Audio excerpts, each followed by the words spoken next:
There was a day that I became wealthy. I'll tell you the day, I know that day I was rich. I was broke. I was pissed. I was angry at everybody else but who?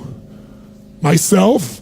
I had a friend that I loaned money to when I had barely enough and I knew he needed it, and I gave him $1,200, and I'm here not able to eat. I'm down to like $25, $26, and I'm saying to him, calling him, and he's not returning my call, and I just need some money, and he's ignoring me. I didn't ignore him then, so I'm pissed. I'm frustrated. In the midst of all this, I'm also pragmatic. I got 25 and change, call it $26. What the hell am I gonna do? I don't have any plans for economics. I got overhead that's crazy. I'm living in this little tiny apartment, 400 square feet in Venice, California. So I thought, okay, when I was totally broke early on, when I was 17, I used to save my money up and go to the smorgasbord and load up for Christmas, load up for the week.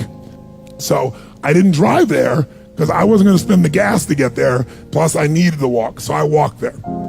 And I go in, I'm not dressed really great, but it's Marina Del Rey, it's okay. And I got a place right by the window, and I can see these yachts going by, and I'm dreaming of what life could be like. And I'm starting to let go of my anger, and I'm starting to focus on what I want instead of what I don't want. And that shifted me just a bit. And now I'm eating, which shifted me a lot. And I got this giant plate stacked up, and I don't know what the amount was. It was like, whatever, it was $6.95, $7.95, right? So I'm gonna do this. I could probably do this 3 or 4 times, right? Somewhere in that range.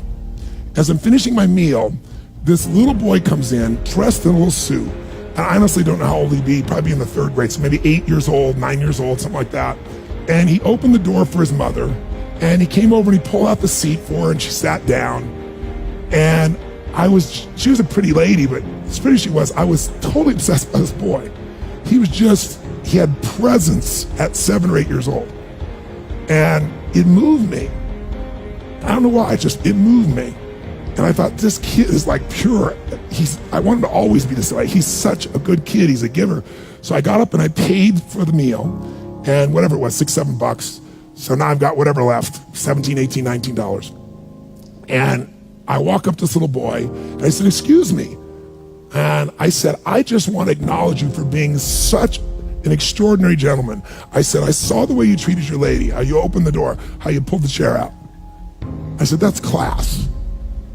I said, my name's Tony, what's yours? I don't honestly remember his name, Charlie or something. And he looked up at me and I said, Charlie? I said, that's amazing, taking your date out for a lunch like this. He goes, well, actually, she's my mom. And I said, that's even more cool. And he said, oh, but I'm not taking her lunch because I think he said he was 8. I said, oh, yes, you are. I had no plan for this. I just reached in my pocket, I took all the money I had left, $17, $18, $19, and I put it on the table. I said, you're taking her to lunch. He looked up at me and he goes, I can't take that. I said, sure you can. He said, why? Because I'm bigger than you are. And he smiled real big, and I didn't even look at his mom. I just turned and walked away. And I didn't walk out of that door. I flew home. I should have been freaking out. How the f am I gonna eat? But I didn't, because something inside of me had finally got past scarcity.